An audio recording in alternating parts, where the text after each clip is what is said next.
Buena tarde. Estamos de nueva cuenta y ya después de pasadas las semanas de asueto, que casi aquí en Yucatán no hay. Pero bueno, vamos a tener otra vez un capítulo nuevo de Hablando Derecho. Me acompaña mi buen amigo Miguel Torres, perdón. Miguel Torres, Julián, ¿cómo estás? Sí, estamos regresando de las vacaciones y además tenemos algo que es una situación de lujo. Vamos a traspasar una de las puertas en donde nos va a acompañar también Rulo. ¿Qué onda, Julián? Buenas tardes, días, noches, no sé. Voy a poner aquí la cámara para que me vean quienes no me conocen. Bueno, yo soy Rulo y estoy aquí, Rulo ZK. Ese no es mi nombre, pero todo el mundo me conoce así. Y estoy aquí en los controles y en el chisme también hoy. Entonces, pues muchas gracias por invitarme aquí a participar con ustedes. Y bueno, van a ver un poco del set con lo que trabajamos aquí en Radio Ecológica, 92.5 FM, La Voz del Mayab. Excelente, muy bien. Bueno, pues vamos a tratar de platicar. El día de hoy vamos a tratar de hacer, en homenaje a quien nos está acompañando ahorita como Rulo, y tratar de abrir un poco los temas, no necesariamente y de manera estricta solo lo jurídico, sino vamos a tratar de tener un diálogo que pueda ser mucho más ligero en algunos puntos y que nos trate de ayudar un poco a reflexionar sobre diversos temas. Sí, posiblemente serán de interés de algunos de ustedes y tal vez en otros pues esperemos que no se aburran como tal. Yo creo que podemos ensayar no solamente en esta ocasión, sino que además esto se pudiera convertir en un formato que podamos ir utilizando de manera más cotidiana. Bien. Miguel, pues, aquí estamos. Yo quisiera iniciar con tratar de platicar un poco sobre algo en el cual tengo una cierta percepción. Y es que desde mi punto de vista, la sociedad actualmente, y de manera desafortunada, hemos entrado en un esquema como de competición en general, de tratar de ser siempre los que ganamos, los que estamos, el creer que si yo no tengo X coche, X casa, si no voy a tal lugar, eso pues me califica de alguna manera como alguien que tal vez no tenga ciertos recursos, no tenga ciertas posibilidades, y entonces eso puede generar encono social, porque de alguna manera nos estamos preocupando, o algunos se preocupan, por tratar de demostrar que se es, pero no sabemos exactamente ni siquiera qué es lo que pretendemos llegar, sino que estamos en un punto en el que pareciera ser que hay que demostrar grandiosidad, hay que demostrar que se tiene poder y fuerza, pero tal vez eso nos está llevando a no reflexionar que lo más importante de las relaciones humanas es precisamente generar un esquema que nos permita conversar, entendernos, llegar a acuerdos y sobre eso buscar el bienestar y el bien común de manera general. No sé qué opinan. Déjame entender, Julián, lo que tú planteas prácticamente es que la sociedad hoy en día se está rompiendo. No, si no es que ya está rota, obviamente. O si no es que ya está rota. Así es. Uh-huh. Y bueno, yo opino que sí, ¿no? Creo que en muchos años, bueno, en algunos años, o a partir de algunas generaciones para acá, yo creo que se han perdido los valores. Claro. ¿Sí? Y esos valores, pues al final del día yo considero que son la base para que la sociedad viva tranquila, para que las personas con valores, ¿sí?, tienen más bases, considero que tienen más bases para vivir en una sociedad más justa. Yo pensaría, Julián, no sé cómo veas. Como más justa, pero yo creo que debemos de buscar, además del punto de la justicia, tratar de buscar como una sociedad más equilibrada. en donde exista más el ánimo de entender a los otros, para que con base en ello se puedan ir conformando diálogos, y esos diálogos nos lleven a reflexiones en donde busquemos que me importe a mí también lo que le pasa a los otros, lo que le ocurre a los demás, y no estar pensando solamente en yo, porque al hacer eso, entonces es más fácil que mi escala de valor esté más respecto de aspectos de consumo, de aspectos de mostrar fuerza, de aspectos de mostrar cierto poder, en lugar de tratar de generar ánimos en donde necesitamos o sentimos la necesidad de poder construir en conjunto, ¿sí?, una comunidad que sea mucho más receptiva a las necesidades y que además colabore para poder ir avanzando y creciendo. No sé cómo lo vean, Rulo. Ay, fíjate que a mí, qué buena esta parte. Yo estudié historia y entonces de repente la lógica social como que la veo definitivamente como de un lugar como muy histórico, y también como en esta parte como defensor de derechos humanos que tiene que ver más con el territorio que con la parte como más legal. Y entonces como que en mi experiencia sí creo que algo que estoy observando, no sé si yo hablaría de una ruptura social, pero sí de una polarización. Para mí es como más una idea de que pareciera que se construyen muy poquitos grupos, en este caso tal vez dos, supuestos además, ¿no? Como quienes están conmigo y quienes están contra mí. Uh-huh. Y esa parte a mí es la que me da un poco de miedo, o sea, como pensar que esta lógica binaria es la que está determinando cómo nos relacionamos con los demás. Y quería ponerles un ejemplo ahorita que les escuchaba. Hace poco tuve una conversación en un proyecto que estuve haciendo hace ya varios años, 2017, 2018. Trabajamos en una comunidad y para mí era muy curioso que en esa comunidad los jóvenes y los niños estaban divididos por pandillas. De un lado de la comunidad estaban los de la 13, la Sur 13, y del otro lado de la comunidad estaban los de la 18, la N18, Neighborhood también. Pero cuando crecían, curiosamente, ese mismo poblado estaba dividido entre los que eran del PAN y los que eran del PRI. Pero lo que a mí me parecía genuinamente curioso es que los de la Neighborhood, los niños y jóvenes de la Neighborhood, eran hijos de familias priistas que luego se convierten en priistas, y los de la 13 en panistas. Y entonces la definición territorial política, esa disputa que nos hace construir esa binariedad, estaba desde la infancia. Tanto que además en estas condiciones en Yucatán, como tal vez sabrán algunas personas que nos escuchan, pues en condiciones muy violentas, ¿no? O sea, sí, los jóvenes se agarraban a golpes, no llegaba la policía, ¿no? Como todas estas lógicas de confrontación que luego veíamos cada 3 años en las elecciones, ¿no? Que claro, típico, que en la casilla se agarraron a putadas, no sé qué. Y entonces creo que venimos como empujando en una dirección que parece que solo hubiese una opción y otra. O sea, solo hubiese dos opciones, y ahí es donde yo creo que es donde podemos fallar más gravemente, ¿no? Como caer en esa farsa en la que solo hubiese dos opciones.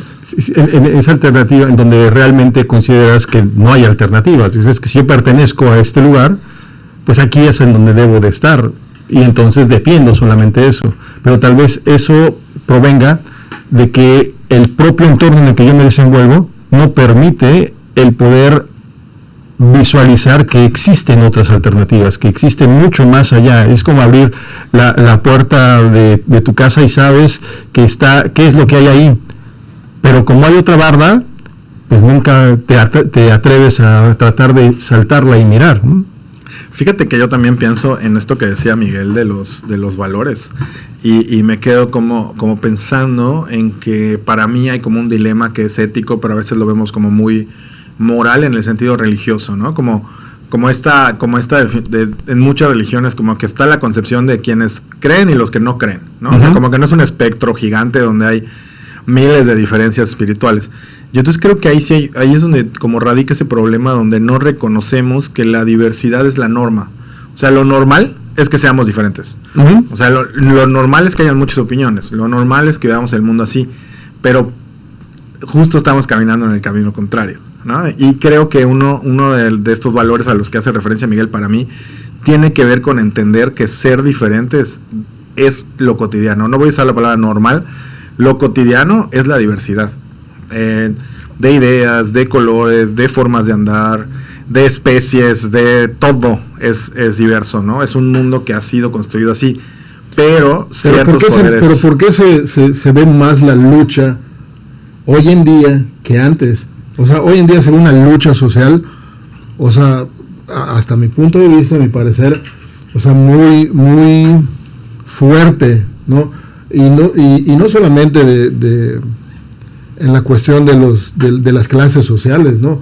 Sino ya ampliamente, como decía Julián, o sea, yo pienso de una forma, y si tú no piensas igual que yo, pues tú estás mal. Y no reflexionamos si nosotros somos los que estábamos mal.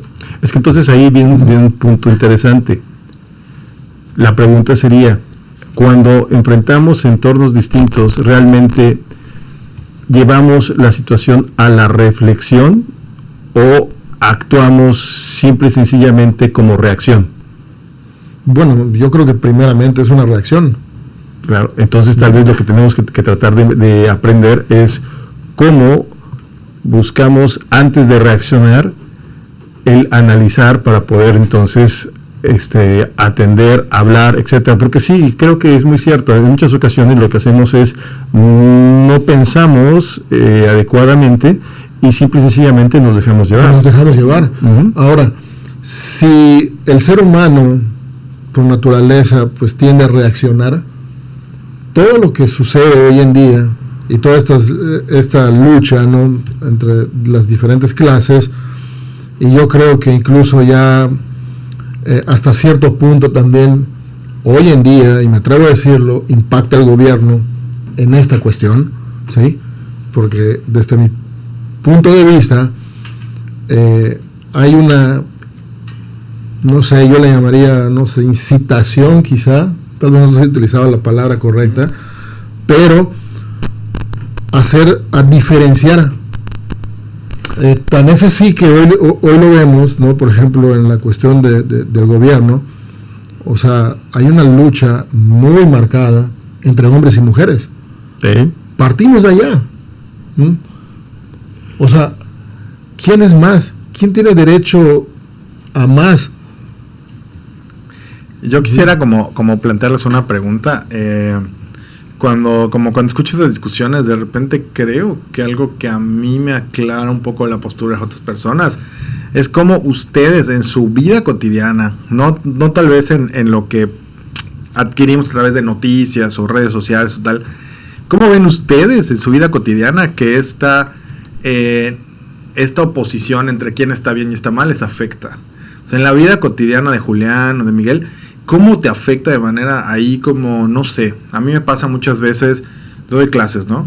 Muchas veces con los estudiantes es como tratar de explicarles que hay más opiniones, ¿no? Ayer estaba yo presentando un documental, bueno, ustedes seguramente lo intuirán si no se los he dicho, pero parte de mi horizonte político tiene que ver con el ZLN, y entonces estaba mostrándoles parte del movimiento social del 2018, cuando Marichuy, una mujer indígena, quería, apoyada por muchos pueblos originarios, están en la boleta.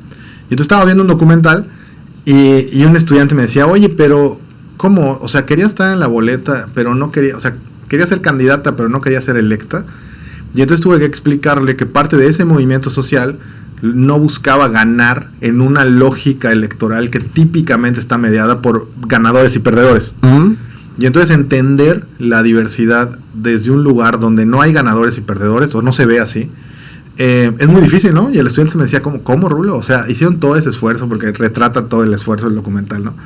Para no ganar la presidencia.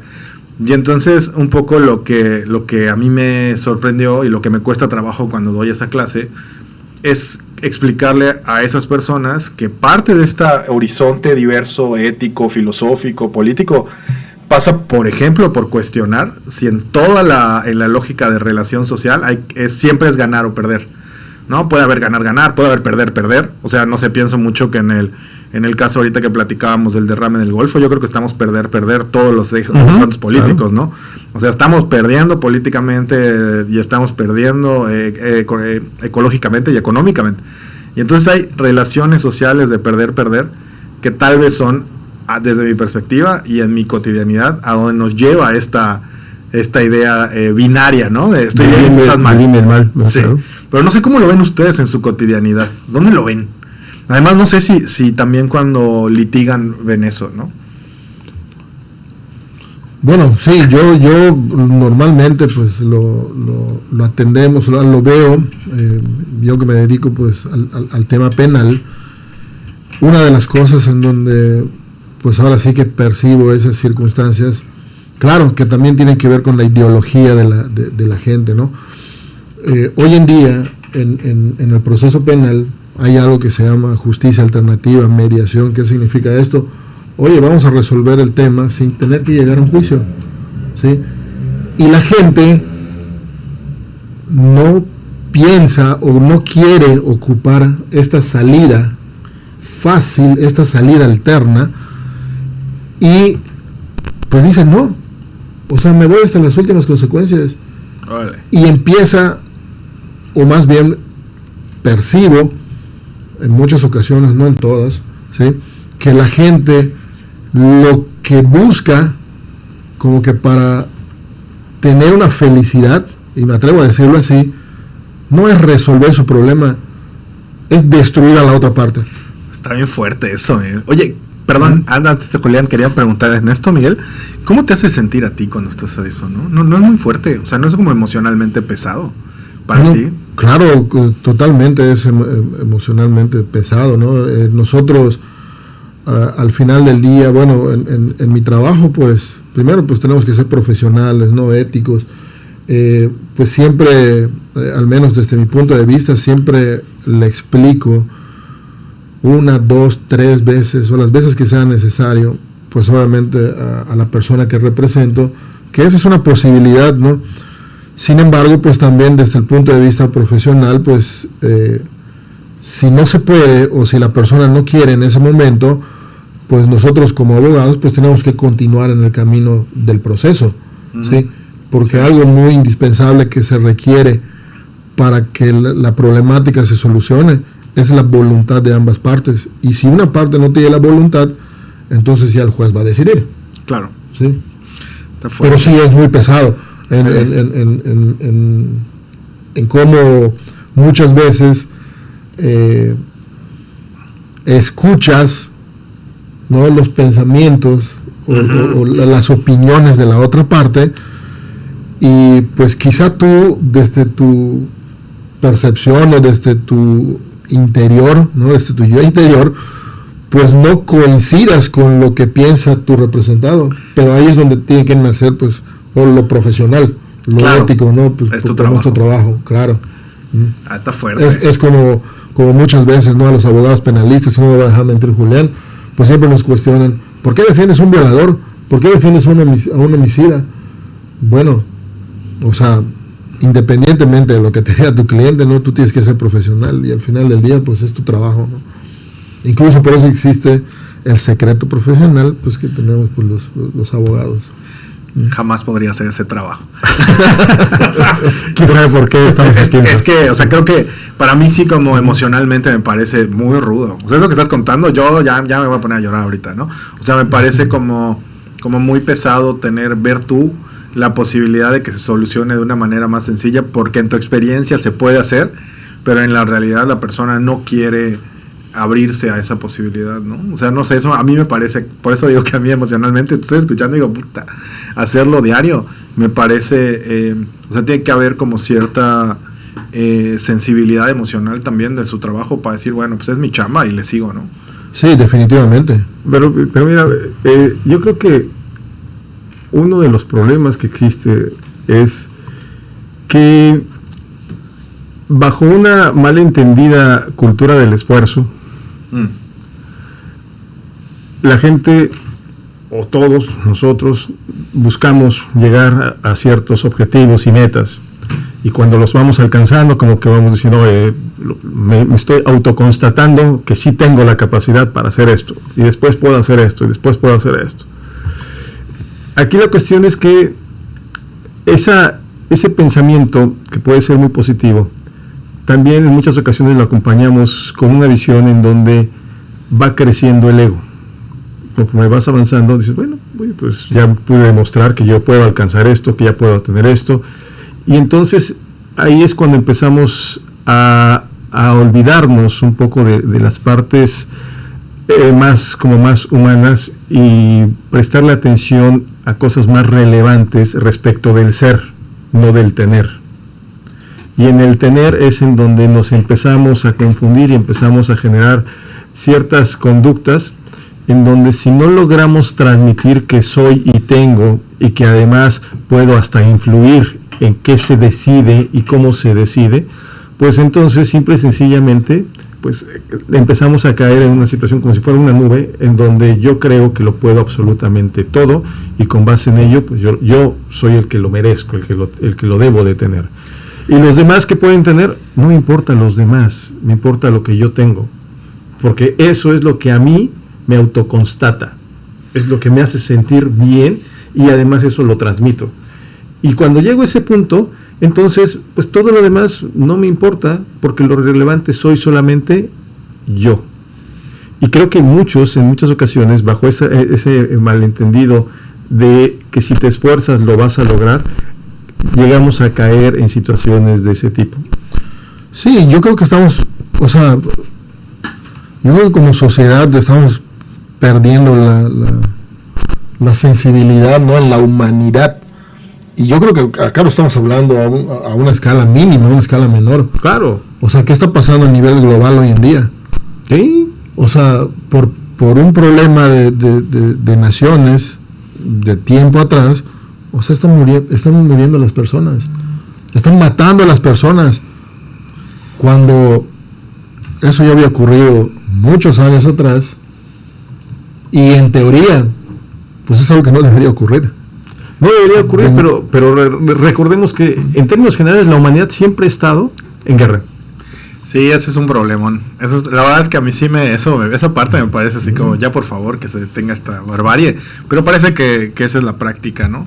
Oye, y perdón, Julián, ¿cómo es mi primer capítulo de la segunda temporada? Me quedé pensando que me pareció interesante que Miguel hablara de que es penalista. Entonces quisiera saber qué haces tú. O sea, un poco en el contexto que estamos hablando de dónde observas tú esta lógica binaria. ¿Cómo se refleja eso en el trabajo que tú haces, no? ¿Cómo se refleja eso en el trabajo que yo hago? Mira, lo que ocurre conmigo es que a mí algo que me gusta mucho y que es lo que trato de hacer, soy más como de una vertiente más académica. Uh-huh. Sí. Me gusta estar checando, viendo, leyendo, escribiendo. Hemos publicado algunas cosas, no a nivel libros, sino papers, todas esas cosas. Y sobre eso, como que entiendo o trato de entender las cosas. Y de ahí tratar de resolver, no el entorno, sino resolver primero mi situación. O sea, mi situación en el sentido de qué es lo que realmente debe ser importante para mí respecto del impacto que yo quisiera tener sobre la sociedad en términos generales. Eso es un punto. Uh-huh. Y después de ahí, entonces ya entras en la situación. Bueno, pues obviamente necesitas tener ingresos, porque si no tienes ingresos, pues obviamente no podrás seguir avanzando. Entonces ahí viene la parte pues digamos laboral. Y en la parte laboral, pues yo básicamente lo que hago, pues veo temas de derecho penal, además de lo que es el derecho penal, veo responsabilidad penal de las personas jurídicas, atendemos asuntos corporativos de algunas empresas, ¿sí? Y pues en esa lógica vas tú trabajando con ellos, pero sobre todo, por ejemplo, con las empresas, tienes que lograr que ellos entiendan que hay algunas cosas que no se pueden hacer o no se deben de hacer. Y eso también tiene como su cierta cierta lógica de cómo los puedes ir tú apoyando. Te pongo un ejemplo. Teníamos nosotros algún asunto en España, porque trabajamos o asesoramos a una compañía española, en donde había un problema, donde hubo contaminación o estaban contaminando algún tipo de un manto freático. Y entonces ahí poder intervenir un poco, porque había una filial aquí en México, en donde esta filial no quería aceptar ciertas condiciones de México, y en España pues decían, oye, acá se puede esto y porque allá no se puede. Entonces, al lograr hacer que entendieran los porqués, y de ahí que renunciaran a ciertas cosas, pues fue algo un poco complicado, pero que después pues te va dejando cierta satisfacción, ¿no? Aunque después ya no te contraten. Pero son parte de las cosas que a veces se deben de hacer, ¿sí? Es que sí creo que está bien interesante para quienes no entendemos a profundidad su profesión, que entender como la parte del dilema ético donde ustedes siempre están ahí, ¿no? Que cómo lo manejas, ¿no? Y también como esta parte de no solo porque así es la ley, que también pudo haber sido un argumento de Julián en esa discusión, sino también entiendan pues porque así tendría que ser, ¿no? Claro. Pero fíjate que ahora que hablamos de dilemas éticos, ¿sabes cuál es desde mi punto de vista uno de los peores dilemas éticos que se puede tener jurídicamente? El tener que atender situaciones de familia, y desde mi punto de vista el más aberrante tiene que ver con la situación de los divorcios. Yo por eso no entro en divorcios. ¿Por qué? Como desarrolla un poco la idea, porque no te entiendo. Dos personas que se unen, ajá, ya sea que en matrimonio o simple y sencillamente vivan juntos, pero que procrean un hijo o una hija, etcétera. En algún paso del tiempo vienen complicaciones, desavenencias, y se juntaron, decidieron unirse, vivir una vida juntos, y después, cuando viene la situación de la separación,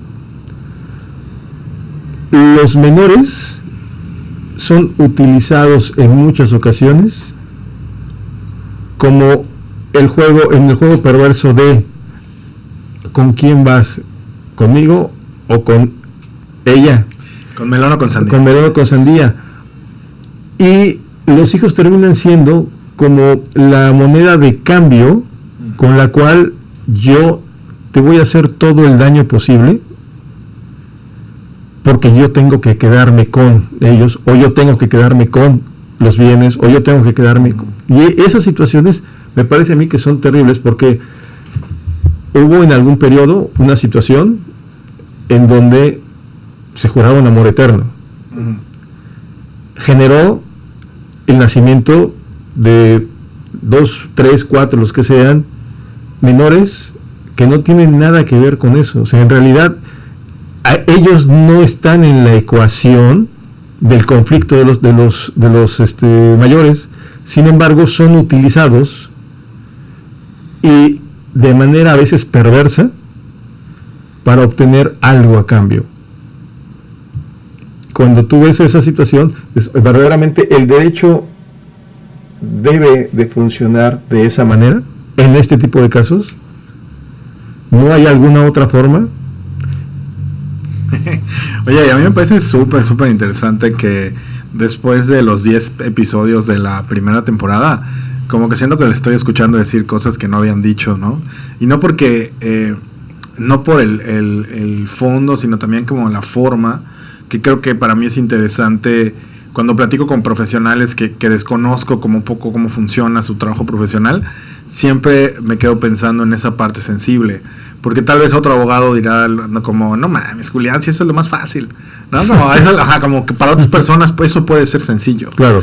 Y entonces creo que eso me parece súper interesante, de poder también escucharles a ustedes como en esa dimensión de su trabajo, ¿no? Como qué les mueve o cuál es tu límite, que es como aquí ya no le entro, ¿no? Claro, que eso claro. creo que eso también está interesante para entenderles en el propio trabajo del programa, ¿no? Como entender, claro. Pues estos temas ya no le voy a entrar. Y no es un tema político, es un tema personal, No, sí, ¿no? claro. Son personas. Está padre. Oigan, pues ¿cómo vamos a ir cerrando este programa? Porque ya estamos en el tiempo. ¿Qué quieren decir para cerrar este programa? Julián. Yo creo que después de la primera temporada ha sido todo un honor estar con ustedes. Creo realmente que podemos tratar de ir buscando cómo seguir impulsando ideas y sobre todo tratando de sumar gente. Yo creo que en la medida en que podamos ir sumando gente, sumando voces, vamos a poder impactar o tener un impacto mayor en algo que pueda beneficiar en términos generales, aunque sea poquito, a la reflexión para tratar de ser mejores personas, y siendo mejores personas podemos ayudar más al entorno y a nuestra sociedad en términos generales, ¿no? No todo se trata de ganar. Sí, igual, pues yo creo que muy padre, ¿no? La experiencia. Hoy sí le dimos un giro diferente, ahora sí que a la primera temporada que veníamos llevando, ¿no? Quizá un poco más de soltura, ¿no? En el aspecto, ¿no? De la forma, como comentaba Rulo. La verdad es que, como comenta Julián, yo creo que en la medida que vayamos avanzando en estos temas y la gente que posteriormente vaya a venir y quiera compartir con nosotros, hablando de temas ya sea de reflexión, como yo creo que lo fue el día de hoy, o quizá temas más jurídicos, ¿no?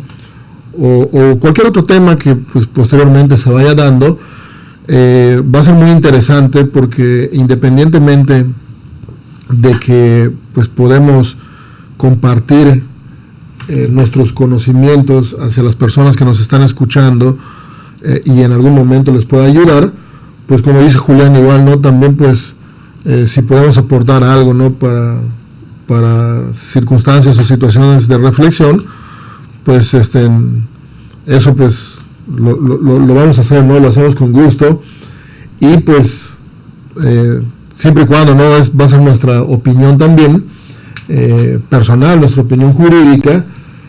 Y pues ¿qué más puedo comentar, Rulo? ¿No? Yo creo que pues continuar con este proyecto. Y se vale que nos critiquen también. Creo que también está padre, para cerrar como mi intervención, me gustaría decir como un par de cosas. Creo que también está padre esto de sumar a otras personas, porque justo como acaba de pasar ahora que ustedes lo están viviendo, pues es una experiencia diferente de conversación. Me gustaría, tengo que decirles, se va a quedar grabado, me gustaría que también sigamos teniendo los espacios donde ustedes dos conversan, sí, claro, ¿no? O sea, como tratar de mezclar eso, creo que está padre, sobre todo por la experiencia, o sea, cómo su experiencia se presenta a través de los casos que han estado conversando, ¿no? Entonces creo que está chido, pero siento que hoy, sí se habló muy derecho, ¿no? Y entonces también agradezco que me hayan invitado a este espacio. Y lo segundo que quería decirles es que, o sea, este espacio en el micrófono, lo segundo que quería decirles también como agradecer la confianza en Radio Ecológica y en el proyecto que hacemos aquí, que lo hacemos como con mucho cariño, y ahora estamos diciendo mucho de lo que hacemos es algo que le llamamos como diseño auditivo artesanal, y es que estamos apostando por, en la mayoría de nuestros contenidos, no usar inteligencia artificial, sino seguir apostando a los fierros, decíamos antes, la gente con la que hago cosas de audio, porque también no solo es importante las voces que estamos compartiendo ahora, sino construir con las herramientas que tenemos, para que las herramientas se sientan más, pues justo, artesanales, que es algo a lo que estamos apostando aquí. Entonces, bueno, aquí seguirán los fierros artesanales y sin uso de IA en ninguna parte, ni los textos que ponemos en redes sociales para compartir los programas, ni los guiones, los programas que son guionados, nada va con uso de inteligencia artificial, que es parte de la ética que estamos tratando de impulsar en estos programas, porque pues confiamos en las manos de las personas, y que también creemos que eso creo que también es importante para esta grabación. también creemos que a veces pues los programas no salen todas las semanas, pues porque no nos da el tiempo de grabar todas las semanas, ¿no? Y que creo que sí hacemos un esfuerzo por la periodicidad, pero que pues puede pasar que un día, en una semana no salga Hablando Derecho porque no pudimos grabar. Entonces, pues sí, también como agradecerle a la gente que nos escucha y que entiendan que este es un esfuerzo que hacemos pues colectivamente las personas que estamos aquí en la cabina. Más por amor al arte. Más por amor al arte. Bueno, a ustedes al derecho, ¿no? Entonces, pues Julián, ¿cómo cierra el programa? Pues muchas gracias. Creo que después de esta catarsis en general, ¿sí? Tienen que venir mejores programas todavía, y vamos a empezar también a invitar gente a que acepte venir para poder platicar con ellos y que nos cuenten sus experiencias, y así ir ampliando un poco el abanico de oportunidades de conversación con la gente. Mientras se mantengan los diálogos, creo que con eso vamos a poder funcionar todos mucho mejor. Muchas gracias. Muchas gracias. Claro, gracias.